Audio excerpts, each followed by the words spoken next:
Chanukah, Michael-ben-Pesach, Portnaar.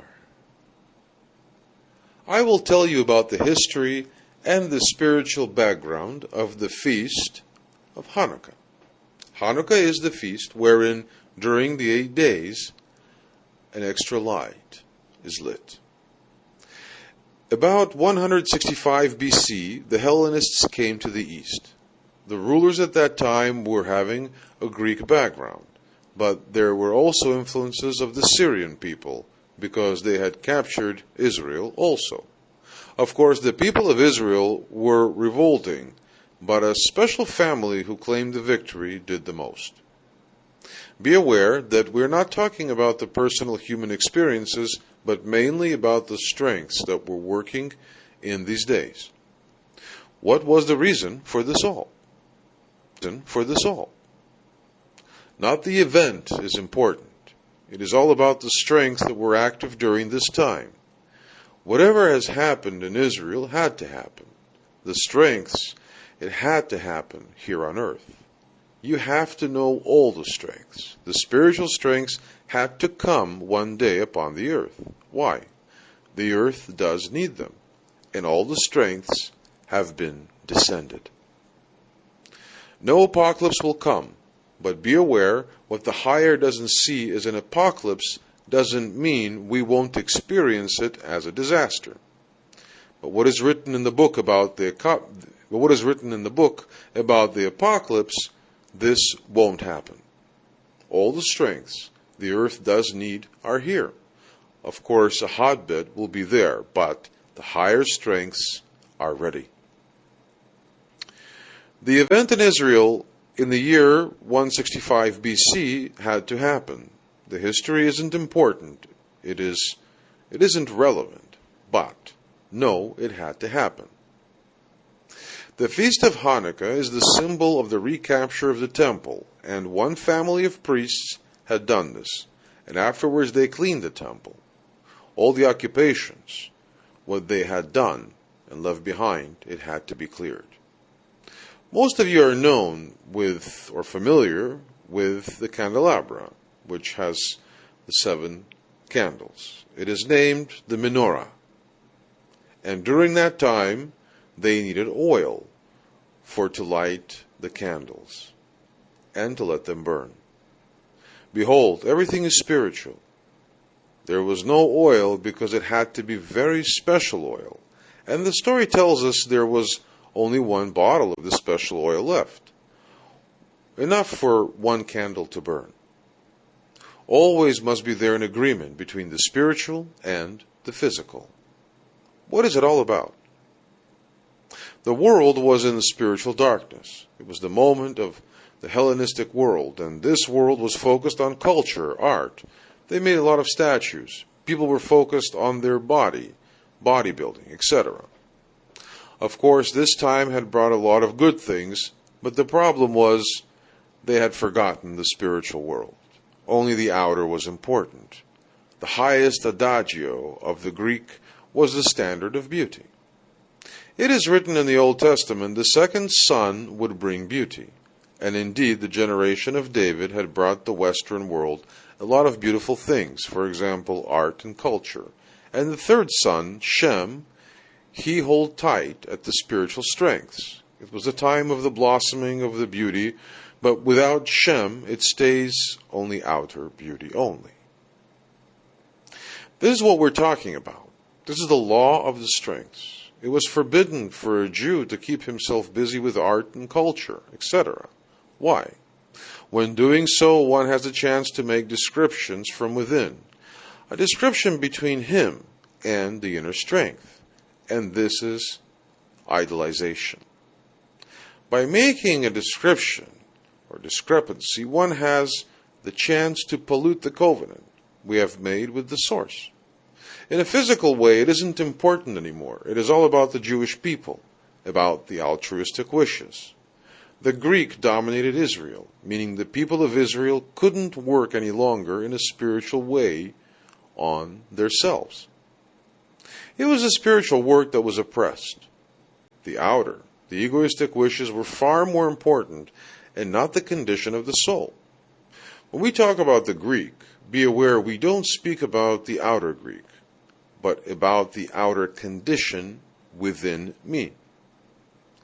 But the Jewish people kept themselves busy with the outer, with the culture and art, etc. But once one is involved in this, one can't fulfill his goal, and as a result, one falls into darkness. The Feast of Hanukkah is therefore the feast that one commemorates when partial is lightened. On that moment, something came from above. Spiritual strength descended on earth. Nothing disappears in the spiritual. There is a law showing us there's no disappearance in the spiritual. It is a universal law. Everything will be anchored for eternity. Every soul descending here on earth will never be lost. Even what you just have read will be there forever. There are 8 lights. A servant lights the candles. One is higher than the other. One has to light the other. The servant who lights the candles, he serves others. He makes himself small, and only by way of this making smaller, he can serve others. The first evening is the light of Shamash, the light of Chokmah. This is the seed of the light coming to earth, the smallest Sphira, Malchut. Everything has to be corrected, and the way of corrections is from the finest to the roughest. From the finest to the rougher. First we correct our little wishes, and afterwards the rougher wishes. One need more light for the rougher wishes. We need the light for it to come through. You can compare this with the swelling. When the swelling is small, we need little medicine, but when the swelling becomes greater and greater, we're in need of something heavier. Chemotherapy, for example. And there is another example. Suppose one never drinks. He only drinks 1 glass. It is enough for him, but for someone who's a regular drinker, he wants to drink more glasses. In everything we can see the way from the weakest to the strongest. Women cause the light were diminished. We don't talk about the physical woman, only about the strengths. The female strengths are the egoistic wishes. Consider we need them both, male and female. The woman lights the first candle of Chokmah to the Malchut, and the next day she lights Yesod. When 2 candles are burning, in this way we work from the left to the right. The light is lit, and we are going to experience it. All the lights will be burning till we have reached the 8 days of the last candle. All the light comes from Chokmah, and Chokmah means wisdom. Please refer to the written materials for the picture describing the Hanukkah lights. 10 Sfirot are 10 lights. There you'll see the picture of a Hanukkah. Please review the material, and we continue. We have 10 Sfirot. Everything is 10. In the singular light of the Creator are 10 flavors. Keter, Binah, etc. are variations of the light. Further we come downstairs, the rougher it becomes. The lowest 7 Sfirot are rougher, and the roughest is Malchut. A part of Binah is downstairs also. Binah has divided herself. Her higher part lives next to the Chokhmah, so there is always light. This is the human being who has in himself as well the male part as the female part. When a man thinks he has only the masculine in him, he can't carry any fruits. It was the same during the Second World War. Machos are ruining everything. They can only ruin. We need both as well, the male and the female, although there's a difference. The male part within a woman is female, and the female part within the man is masculine. Everything is qualitative, but you have both within you. 1/3 of the higher strengths, 1/3 of the higher strength stays with Chokmah. From Chokmah we receive the light. How comes the light to us? There has to be a merging as well in the physical as spiritual. The light has to penetrate you a merging with the light, a bumping merging, a zivug de haka'ah. Then the light can enter. It is the same in our world. A man makes a proposal. The woman says no, but he keeps trying. And at the end she says yes. It is the same in the spiritual. 1/3 of the Bina is above. 2/3 of the Bina descends to below, to her children. The products of Chokhmah and Bina have the qualities of their children. It is the same in our world. Look at a woman who's playing with her child. It is easy for a woman to do so. It is the Bina who is descending. Keter, Chokhmah, and Bina are the altruistic wishes. And under these wishes, we see the egoistic wishes. The wish for to receive. Keter, Chokhmah, and Bina, they don't have the need to receive. But everything what is under the Keter, Chokhmah, and Bina, there is the need for the receiving.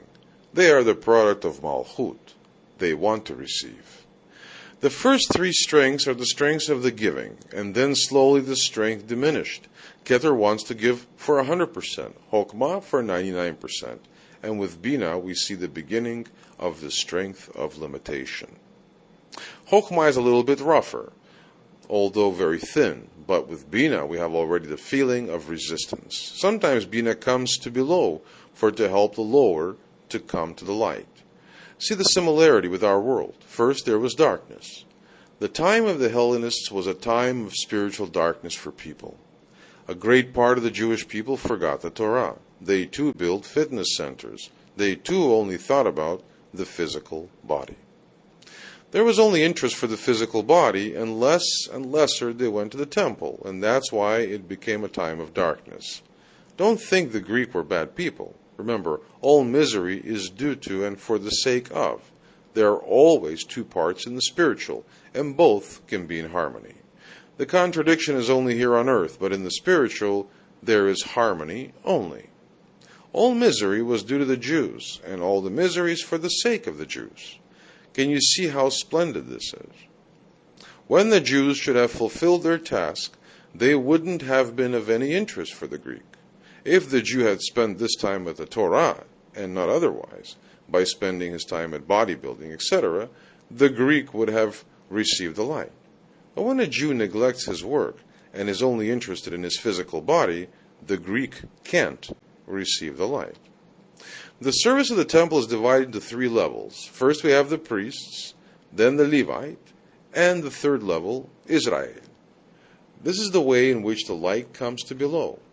It comes from above to below. We can see this in the 10 Sfirot. The human being is as 10 Sfirot, and the 3 upper are the spiritual Jews, Keter, the priests, Chokhmah, Levite, and Bina, Israel. What rests are the 7 Sfirot. Every Sfirah has 10 Sfirot. 7 times 10 is 70. So 70 roots of the nations here on earth. 70 roots, and beside these 70 nations we see a lot of sub-nations. It is the task of the Jew to pass on. When they neglect their task, then misery and suffering is the consequence. Of course, it isn't only a problem of the Jews. It has also to do with the progression of the nations. Don't think the Jew has a privileged position because they are in a higher spiritual level. They have to do this work. It is the law. See the Jew as the head and the nations as the body. Is there any advantage? What is a body without a head, and what is a head without a body? A Jew only can come to his fulfillment once the nations have come to their fulfillment too. Why? When only the head comes to his fulfillment, then the 3 Sfirot are standing very close to the Creator. It looks marvelous, but it's only 3 Sfirot. Only when all 10 Sfirot are with the Creator, we have fulfillment, as well for the Jew as for the others. As a nation, we are one. In the spirituality, there's only oneness. Everything comes from one soul. The 10 Sfirot, the first 3, the Jew, each one of us has these 10 Sfirot, regardless of your origin. When we use the word Israel, we don't speak about the land Israel. The meaning of the word Israel is going directly to the Creator. It is an attribute most close to the Creator.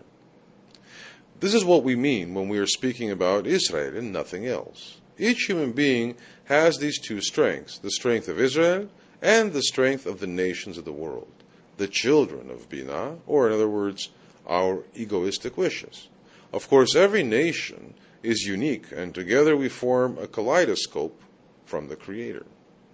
The candle we first lit is the Malchut. This is the smallest one, and then we lit the next one. The brightest is Chokmah, because everything is coming from Chokmah. It is very important to learn to distinguish what is the perspective you're talking about. Do we speak about the way from above to below, or do we speak about the way from below to above? Try to distinguish this, otherwise there is no understanding at all of the Torah. Please refer to the written material for the table. The right side of the table is Kelim, the wishes. Light from below first comes in Malchut, and from there to Yesod and Hod, etc. And the left column, lights, first Malchut, the smallest light, goes to Yesod and Hod till the Keter. And we continue. We start with the easiest one. The Kli is the receiver, and within the Malchut we have the most roughest and toughest wishes. The light is coming from above. First it enters the Keter, then Chokhmah, Binah, etc. The first light is the smallest light. It is the light of Malchut, because light too has to be divided. The light has diminished her strength. First, we have to learn how to handle the light, to enjoy the light. Afterwards, we can receive more and more. The Sfirah Malchut is the first one who will be filled, as the first one means the lowest light. Keter is upstairs, and he is the last entering our consciousness.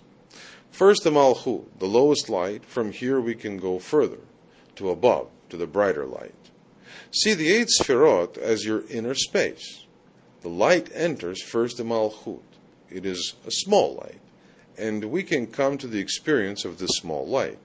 Malchut are wishes, the roughest wishes, and this small light is enough to make the Malchut transparent, to light her. Once all the lights are here below, then everything will come to its right place. The light is coming from above to below. See your Malchut as an awareness compartment. Malchut lights the Yesod, and the light enters the Yesod. We have to start from below, otherwise the light can't reach their own place. We always begin from the left to the right, from the Malchut to the Yesod, and from the Yesod to Hod, and from Hod to Netzach, etc. Come to the understanding there's only the now. Never think about the things happened in the past. First the Greek conquered Israel, and then came the Romans. But we aren't talking about people. It's all about the victory in myself, the victory of the evil in myself. This is the victory we are talking about. Not the Greek or the Roman is the enemy. I have only one enemy, my evil. Of course, the events of the past, it is our history, but it is not our real enemy. You have to change your evil into the good. And what is evil? Evil is only temporarily shortness. It is a shortness of the correction for to see the good behind the evil. The more you correct yourself, the more good you see. Our first correction is an easy correction, and then the corrections become heavier. In the Malchut, we absolutely don't see the creating strength. In this part, we are completely separated from the holiness. Only in this separation of the holiness we can see that none of us is capable to save oneself, and from this point, this deepest point within ourself, from the deepest disappointments, we see there is no chance at all to come to the light. From within there has to be the deepest cry, only then the light comes. We are all equal, and the Creator wishes that we, as an equal partner, long for Him. It is the Creator who created everything, and it is up to me to let Him in. but we don't have the conformity with the light yet. All the religions tell us otherwise. I have to come to the experience. I have to feel the desire. And the desire for the light has to be so tremendous, so now I can approach him in equality. Love has many ways, a lot of qualities. I love my child, but I send him away. I don't say, stay with me. I have to let him go, so now he can become independent too. We have to develop an independent love. It is the same in our relation with the Creator. We are dwelling from the light, but it was his wish. So now we can come to the independent love for the Creator, to go the way up as equal partners. Everything is predestined. It is our choice what we do. Do we choose for the good or for the evil? This is the human being. He is in the left or in the right. He's with the light or he is in the darkness. We need both. Before we react, we have to choose, and through choosing, we will be rewarded. You can only experience more light when you go higher, and your experience has to be in the now, and not in the hereafter. People were kept stupid, and this, too, was necessarily. Just as a mother who says to her child, eat, so later you will be as strong as your mom or daddy. This is the way for to come to the real experience of the light. We are not interested in traditions, but you have to know the spiritual processes that are involved. Place and replace everything in the now, not in the past. Experience the now. You have to feel each experience in the now. Only this moment is real. Only this way you can come in contact with the spiritual. When the Creator doesn't give a thing to a person yet, who am I to say which instruction he has to follow, or to say what he's doing wrong? Never do this. Never patronize, because it is you who don't receive the light. Make yourself small. Be humble. Whatever your religion may be, each one of us thinks his religion is the best. But despite his religion, he has to come into a personal way to the experience of the light. Each of us has to make himself transparent, open for the light, to enjoy the Creator, to enjoy the eternal life. Not in the hereafter, but in this life. Only when we live in the now, we can experience the good and the evil. Experience the strengths in the now brings forth the right reaction. Only the now you can experience. When we talk about day and night, we mean the day is as light and the night is as darkness. Go to sleep as early as you can. Let me tell you a story. It is about the time of the communism in Russia. When one wanted to join the party, there were some questions. Will you stop drinking? Yes, of course. I only drink when I attend a party. Will you stop smoking? Yes, of course. I only smoke when I attend a party. Will you stop looking at women? Yes, of course. No more women for me. And finally, the last question. Will you give up your life for your country? Of course. What has been left of my life then? We too have to know what we're doing. Stop doing things that are withholding you from your great goal. Early in the morning, the light rises. Chesed is rising, mercy, and shines on the whole day. After dawn, Gvura comes, the female aspect and limitation. During and in the evening, the light is limited through the female aspect, Gvura. This is a principle, and under principles are there for each one of us, wherever you may live on this earth. When it is daytime, for you, Chesed is present, and when it is nighttime for you, Gvura is present. It is simple, and around midnight at 12 o'clock there is a special strength. It is the strength of kindness. This is a very special moment, and see it this way. When you keep yourself busy at this moment in a very conscious way and ask of the Creator, you accelerate your process, because during this moment you receive your kelim. When you pray at night, you receive a little light in the form of a kli. Kli is an awareness organ, and when the light rises and the light of Chesed enters, you already have a vessel for to receive the light. It is that easy. Chesed shines the whole day, and when I have a place for to receive the light, I have made myself open, transparent. And the time of midnight is the best moment for to make myself transparent, susceptible. When it becomes morning, you already have a place for the light to enter, the light of Hesed, mercy. When we pray in the evening, we are making kilim for the daytime. Be aware, behind every tradition there is the creating strength. It isn't about tradition. Tradition itself doesn't mean a thing. It is all about the strength within the tradition that purifies. What will be purified? We will be purified from all our egoistic wishes. Let me give you an example from this world. First, there was crude oil. Crude oil doesn't burn so well. The oil has to be refined, so the oil will burn well. The refiner the oil, the better the burning. It is the same with us.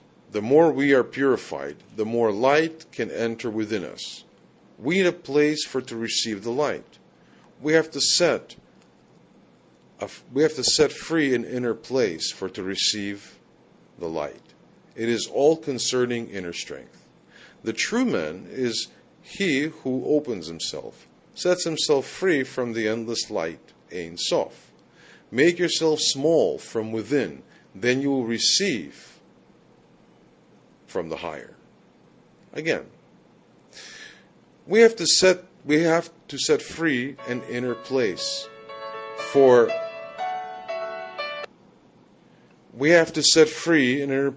to receive the light. It is all concerning inner strength. The true man is he who opens himself, sets himself free for the endless light. Make yourself small from within, and then you will receive from the higher. And this is your personal work. No one else can do this for you. Remember, and place it in your heart, all the words I bring out of my mouth are Kabbalistic words. There is not one word considering the ritual. Each evening we put candles in the Chanukah, starting from the left to the right. I only speak about the laws of the universe, not from the tradition. It is important where the shamas stands, although I like it if it is at the side and not in the middle. But once again, it isn't important. With the shamas, you light the 8 candles. You light the 8 candles, and the candles are kilim. The first day, you place the shamas, and the light corresponds to the chokhmah. Then, the first candle starting in the left, because the left corresponds with malchut. On the second day, you put the second candle, which corresponds with yesod, and you place this candle next the first candle. And the third candle, the day corresponds with hod, and the fourth with netzach, and the fifth with tiferet, and the sixth with gura, and the seventh with hesed, and the 8th corresponds with binah. The shamas stands apart because for 6,000 years we can't receive the real chokhmah, only the chokhmah of binah. What we can receive is chokhmah of binah. A chokhmah of chokhmah and higher can only be received after the arrival of the Mashiach. Therefore, the shamas is standing apart, but in a way, a little shining of chokhmah is present and comes to us. The first day is malchut. The light always comes to the kli, and every day there is more kli. In Jerusalem, I heard the following story of a great old rabbi who was still very clear. His memory was outstanding because the more you learn in the Torah and Kabbalah, the stronger your memory gets. He was older than 80 years, and he had written many books, also about Chanukah, where to place the Chanukah and the candles. He told me that every year, when the time of Chanukah was nearing, he was worried. He wasn't sure how to do it, and he asked others about it. This is a good example of how to approach Chanukah each year. The first candle you set up at the left, because kilim needs to be built up from lower to the high. Question. Don't we learn in the Zohar the light first goes to Keter? Yes. I want to do it, but then it becomes confusing. If Malchut comes first, it is in the Kli Keter. But that's just when not all the lights are there, meaning when there isn't the correct sequence of lights and kilim. When a light only enters one kli, meaning only one kli can receive the light, it is the kli keter, with the light of malchut. But when all the lights have arrived, then there is the correct sequence. As long as this isn't done, there isn't the correct sequence between lights and kilim. When all the lights are there, the light of keter, yehida, enters the kli keter. Each kli has 5 or 10 compartments. We will learn today. If there's only one compartment, then the first light enters kli keter. The lowest enters the highest kli. But when all the lights are in the kli, the last light is the light keter. And this light keter enters the kli keter because everything must match. But before that, it doesn't match. And the light malchut enters the kli keter. Therefore, in the first night, left is the light malchut, is the entering in the kli keter. The second is light yesod. From left to right are kilim which are built up, and or hoser, the reflecting light, increases. On the first day, there is strength to reflect one light. On the second day, there is more kilim, meaning more strength to reflect the light. Above the shamas, there is a keter, and above keter is Ein Sof. Depending on the strength to reflect the light, enters. Each day you light up a new candle, and on the 8th day the highest light can be received. The lighting is from the right to the left. Why?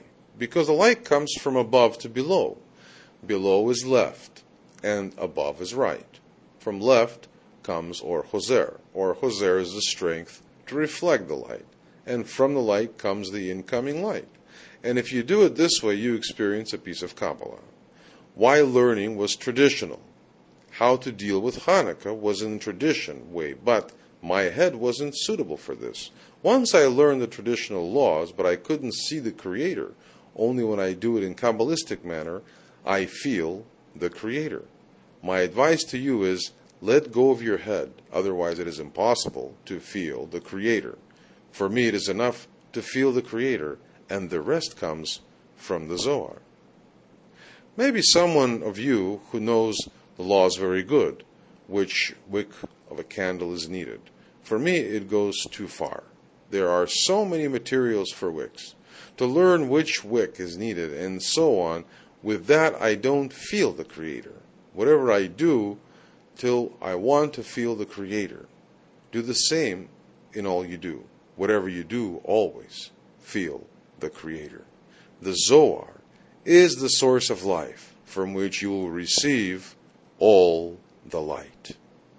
Be well.